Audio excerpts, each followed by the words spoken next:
ஐயா 1 ரூபா 2 ரூபாயில பணத்தை கொட்டி கொட்டி கொடுக்கின்றோம். கொட்டி கொட்டி கொடுக்கிறாங்க மாநில அரசு. மாநில அரசுக்கு மத்திய அரசு கொட்டி கொட்டி கொடுக்கிறாங்க. ஆனா மாநில அரசு அதை கிள்ளி கிள்ளி நமக்கு தர்றாங்க. சென்னையில பெருவெள்ளம் வந்துச்சுங்க, 6000 ரூபாய் பணம் கொடுத்தாங்க.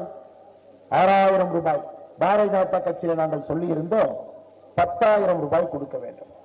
நிறைய பேர் கேட்டாங்க, இல்ல இந்த அண்ணாமலை என்ன சும்மா சொல்றாரு, மாநில அரசு 6000 ரூபாய் கொடுக்குறாங்க, சும்மா 10,000 சொல்றாங்க. ஐயா, மத்திய அரசினுடைய குறியீடு அடிப்படையில் உயிர் சேதம், உடைமை சேதம், 2 நாட்களுக்கு மேல ஒரு வீடுல தண்ணி இருந்தா அதுக்கு ஒரு காம்பன்சேஷன் ஃபார்முலா, ஒரு குறியீடு வச்சிருக்கிறாங்க ஐயா. அதையெல்லாம் கணக்கு போட்டு பார்த்தா 10,500 ரூபாய் கொடுக்கப்பட்டிருக்க வேண்டும். அதனாலதான் அறிக்கை கொடுத்து மத்திய அரசு NDRFல எந்த செக்ஷன்ல எவ்வளவு பணம் கொடுக்க வேண்டும் என்பதெல்லாம் நாங்களே போட்டு 10,500 ரூபாய் கொடுங்க. உங்களுக்கு தெரியும், உங்களுக்கு வந்திருக்கக்கூடிய இந்த 6000 ரூபாய் பணமும் கூட 75% மத்திய அரசுடைய பணமும் 25% மாநில அரசுடைய பணமும் தான் உங்க கைக்கு வந்திருக்கக்கூடிய 6000. ஆனா இவங்க ஒரு கவர் எடுத்து கவர்ல முதலமைச்சருடைய போட்டோவை போட்டு அதுக்குள்ள 6000 ரூபாய் பணத்தை வச்சுட்டு அதை வாங்கும் பொழுது 2 திமுக நண்பர்கள் வந்து செல்ஃபி எடுத்து போட்டுட்டா மக்களுக்கு தெரியாம போயிருங்களா?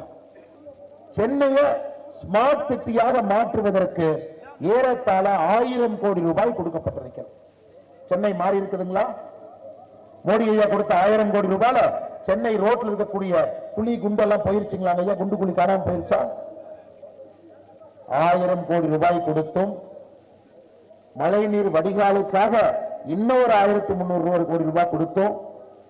இந்த ஆண்டு மழை வந்த பிறகு இன்னொரு 560 கோடி ரூபாய் பேசின் மேனேஜ்மெண்ட் கொடுத்தோம்.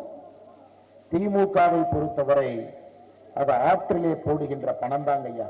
ஓடுகின்ற தண்ணியில எத்தனை பணத்தை போட்டாலும் கரைச்சிட்டு போகுமோ, இன்னைக்கு திமுகவுடைய ஆட்சியில பார்த்து பார்த்து மத்திய அரசு எவ்வளவு நிதிகளை இங்கே அனுப்பினாலும் கூட சாமானிய மனிதனுடைய வாழ்க்கையில ஒரு மாற்றத்தை ஏற்படுத்தக்கூடிய நிதி அது இல்லைங்க ஐயா.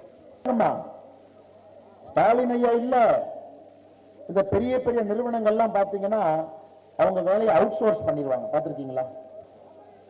கம்பெனி அமெரிக்காவில் இருக்கும், ஆனா அந்த வேலையை பெங்களூரு, ஹைதராபாத், சென்னையில் நாம செய்வோம். இந்த தொகுதியினுடைய MLA out source MLA Sekar Babu ஒரு பேர். அவர் அவுட் சோர்ஸ் பண்ணியாச்சு. அவுட் சோர்சிங் உங்களுக்கு எம்எல்ஏ எல்லாம் இருக்கிறாங்க, தயவு செஞ்சு நினைக்கிறாதீங்க. Sekar Babu outsourcing BPO, business process outsourcing BPO போல அவுட் சோர்சிங் எம்எல்ஏ இன்னைக்கு குளத்துக்கு இருக்காங்க. ஸ்டாலின் எப்ப வருவாங்க? அந்த ஜீப் எடுத்துட்டு வருவாங்க. மழை வந்துச்சுன்னா அந்த சிவப்பு கருப்பு ஜீப் எடுத்துட்டு அந்த வண்டி 2 நாள் கழிச்சு வரும். எப்படி மக்களை பார்ப்பாங்க? இந்த பக்கம் 3 பேர் தொத்திக்கிட்டு இருக்கிறாங்க, இந்த பக்கம் 3 பேர் தொத்திட்டு இருக்கிறாங்க, முன்னாடி 2 பேர் தொத்திட்டு இருக்காங்க, பின்னாடி 2 பேர் தொத்திட்டு இருக்கிறாங்க. எப்ப வண்டியை நிறுத்தி உங்கள்கிட்ட எப்ப கேட்க போறாங்க, அண்ணே நல்லா இருக்கீங்களா, எப்படி இருக்கிறீங்க, திட்டங்கள்லாம் வந்து சேருதா, தொகுதி எப்படி இருக்கு? அவர்கள் பேசுவதற்கு கூட சுத்தி இருக்கிறவங்க விட போறது கிடையாது. இந்த பக்கம் தொத்திக்கிட்டு இருக்காங்க, அந்த பக்கம் தொத்திக்கிட்டு இருக்காங்க. Out source MLA Sekar Babu அவர்கள் எப்படி குளத்தூர் முன்னேற பாருங்க. இந்தியா முழுவதும் முதலமைச்சருடைய தொகுதியை போய் பாருங்க எப்படி இருக்கு. தமிழகத்தில் முதலமைச்சருடைய தொகுதி எப்படி இருக்குன்னு பாருங்க.